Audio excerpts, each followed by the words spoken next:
Hello guys! Good evening! Nandito naman po tayo ngayon sa isa namang bahay na kung saan gagawa po tayo ng cake. So, ang gagawa po ng cake, syempre si Tupe. Preparation niya para sa kanyang birthday. Ayan, guys. Magsusukat na po siya. So, unang-una ay ano una? Syempre, flour. All-purpose na Yeah, sipon. ang gamit po namin guys na flour is syempre Magnolia, o di ba? Social Magnolia, all-purpose flour. Kahit anong flour, basta Magnolia. Yan. So meron tayo ditong egg. Bali, tatlong flavor po guys ang gagawin po natin. Meron po tayong moist chocolate cake, ano pa yun? Ube, at saka red velvet. O, di ba? Sosyal. Kaya guys, preparation na po. Pero, ito muna, magluluto muna kami ng cake. Bago namin, syempre, lalagyan ng icing. Preparation for the birthday of Tupe. Ayan, guys. Siya po yung magbe-birthday. At saka guys, if you want or gusto nyo ng cake, inquire lang po kayo, message lang po kayo. Pag kaya po namin gawin, gagawin po namin. So, ayan po. Nagtatakal na po siya.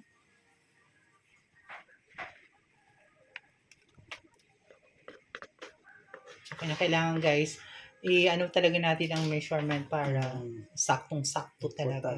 Yeah. Measurement is very important. So, ang purpose din guys nito guys, para masigurado natin na wala siyang buo-buo. Yan. Tapos, bali, 1.5 cup na flour. Isang set lang po yan guys. Ano unang gagawin? Ito, lalagay mo ng mga dry ingredients. Hindi ibig sabihin ano unang gagawin ng cake. Flavor. Moist? Moist chocolate. Okay, moist. So, syempre, unang-una is combine all the dry ingredients. Dry English.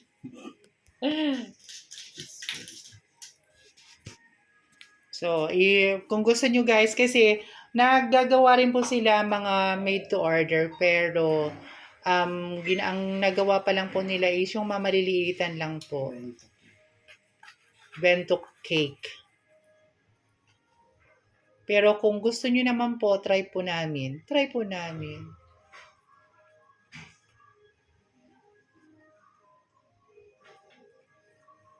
Ang purpose pa guys ng baking soda para po lumitaw yung kulay ng chocolate. Kasi pag hindi po natin lalagyan po ng baking soda, useless lang po ang chocolate mo, hindi po siya magiging kulay chocolate. So, need po talagang lagyan ng baking soda with baking powder para kahit papano umalsa po siya.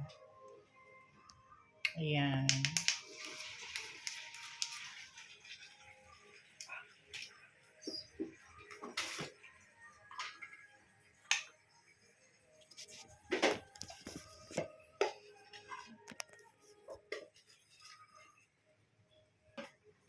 Maganda talaga pag maganda yung brand ng coco gamit mo. Siyempre, mas masarap, mas mahal. Pero po pwede naman yung yung Ricoa, pwede naman kasi dati yun ang ginagawa namin. Ricoa na coco. So, ayan guys. Diba? Sosyal ang coco natin. Doce. Pure alkalized cocoa dark. So, yan yung purpose guys. Bakit nilagyan po natin ng baking soda para lumabas po ang kanyang tunay na kulay.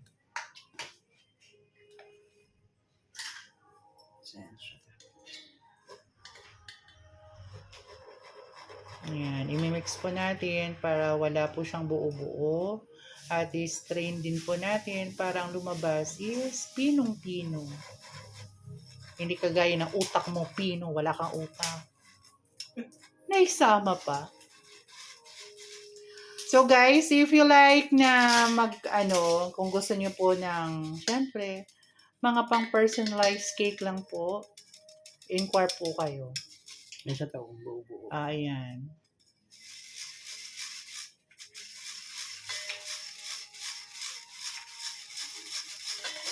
Hindi, disclaimer lang po, hindi po kami mga chef, but we're willing to become a chef.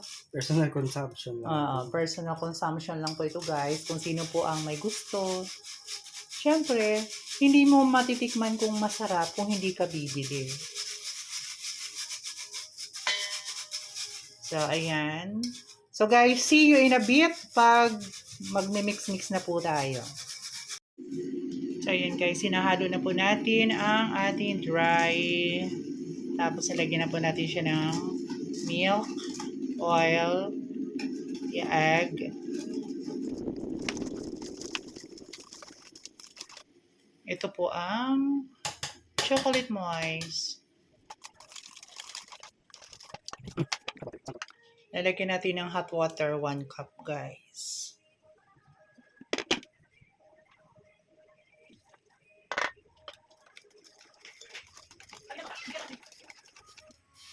So, ayan guys, sinahalo na po natin, nilagay na po natin ang hot water.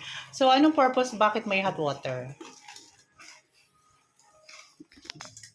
So guys, ang purpose kung bakit nilalagyan po natin siya ng hot water para ma-blend lahat ng ingredients at ma-form siya na yung kulay ng chocolate din, gawa ng baking soda, is lumabas po siya at kaya nagiging moist. Yan. Bawal siya i-overmix. Yan. So guys, alam nyo na, pag gagawa kayo ng chocolate cake na moist ang wag nyo talagang i-over mix kasi pag over, alam naman natin pag over, 'di ba, masama. Kaya anak ko po, kagaya ng ugali mo, masama, joke. So ayan guys, kung makikita nyo, dapat firm siya, firm. Kung talagang as in. Di ba sasalain pa yan?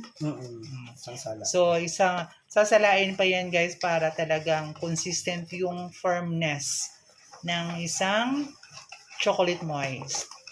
Para wala siyang bubuo, wala siyang kung ano-ano, kaya ganyan guys. Kaya, see you in a bit para makita po natin, para may luto na po natin ang ating chocolate moist.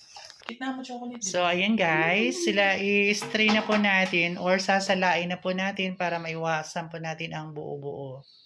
See? Yan guys, so 'di ba, firmness ang kanyang chocolate color.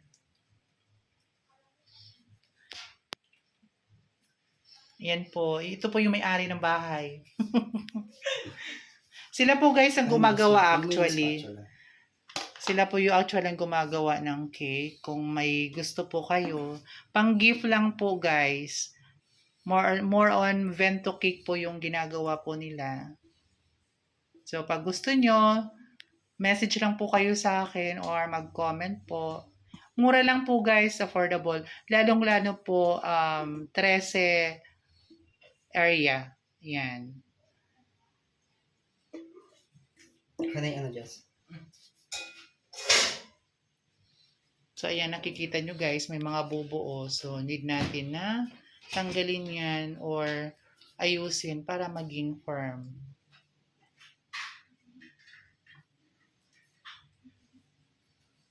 Tapos, habang ginagawa to guys, kinakailangan i-preheat na natin yung ating oven or ating paglulutuan para pag nailagay na natin, mainit na siya. Yun talaga guys, ang isang requirements. Pag magagawa po tayo ng cake, kinakailangan preheat na po yung oven.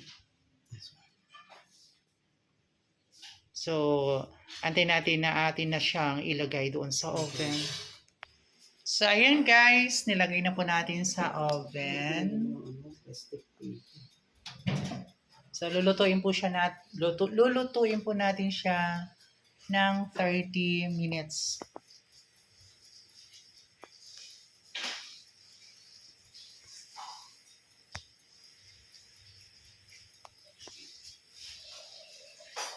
Oh, di ba sosyal? Naka-oven, pero ang gamit is kuryente.